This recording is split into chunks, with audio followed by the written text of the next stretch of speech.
ai i cili mund të jetë në moshë të shtyr, edhe ai i cili mund të jetë në fillimin e jetës së tij, edhe ai i cili punon shumë, edhe ai i cili nuk punon. Pra të gjithë janë të barabartë dhe janë të zhveshur nga postet dhe salltaneqet e kësaj jete.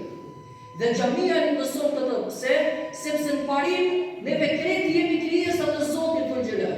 Pa dallim me funksione, pozitash, pasurisht, të cilat pastaj fitojmë jetën e kësaj bote. Në parim ne jemi krejt robër të Zotit xhelal, të cilët kemi lirë dhe me ditë do të vdesim. E cili është mësimi dhe urtësia tjetër e xhamisë?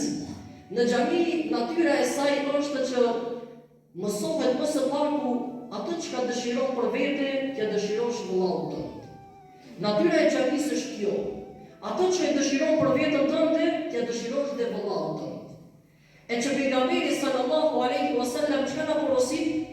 La yu'minu ahadukum hatta yuhibba li akhihi ma yuhibbu li nafsihi.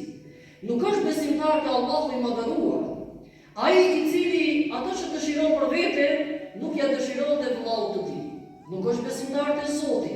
Po kur mësojmë neve këtë mësim, i cili është shumë i rëndësishëm për të qenë besimtar, e mësojmë në xhami. Natyra e xhamisë është ta ndërtojë besimtarin me këto vlera, nga se është vlerë por ta duash vëllaut. Është vlerë por t'ja dëshirosh të mirën vëllaut tënd. Nuk është vlerë ta xhelozosh atë, nuk është vlerë ta urrësh atë. Nuk është vlerë të shkaktosh pengesa të jetë për ta penguar atë në zhvillimin e jetës së tij. Nuk është vlerë të shpifësh atij, ta përgojosh atë, ta çlirosh atë. Nuk është vlerë kjo. Kjo është turp i madh dhe që nuk duhet të jetë prezent xhami. Dhe kur dëgjoni biseda, thashë theme, fjalë, përgojime, çka mund t'i bëjnë njerëzit në xhami, ato nuk shpëtojnë nga këto antivlera. Ato edhe shpifin bisedat e tyre, edhe bëjnë thashëtheme në bisedat e tyre, edhe bëjnë përgojime në bisedat e tyre, dhe kjo nuk duket të jetë pjesë e xhamisë. Kjo nuk duket të jetë pjesë e xhamisë pse? Është e nënçmuar te Allahu i madhëruar. Pjesë e xhamisë është ajo që pejgamberi sallallahu alaihi wasallam nga kjo hutbe i tregoi vlerat e xhamisë dhe mësimet të cilat duhet nxjerrin besimtarët nga xhamia. Kur të dalësh nga xhamia, nëse ke xhelozuar vëllaut tënd, shko dhe afroju me të. Shko dhe ndihmoje atë. Shko dhe zgjatja dorën nëse ka nevojë për diçka, sepse kështu mund të jesh besimtar. Në të kundërtën jo. Dhe këto mësime, këto vlera të afërsisë, të mirëqenies, të qetësisë, duket i kemi pastaj edhe në gjitha institucionet tjera, të cilat përfaqësojnë diçka.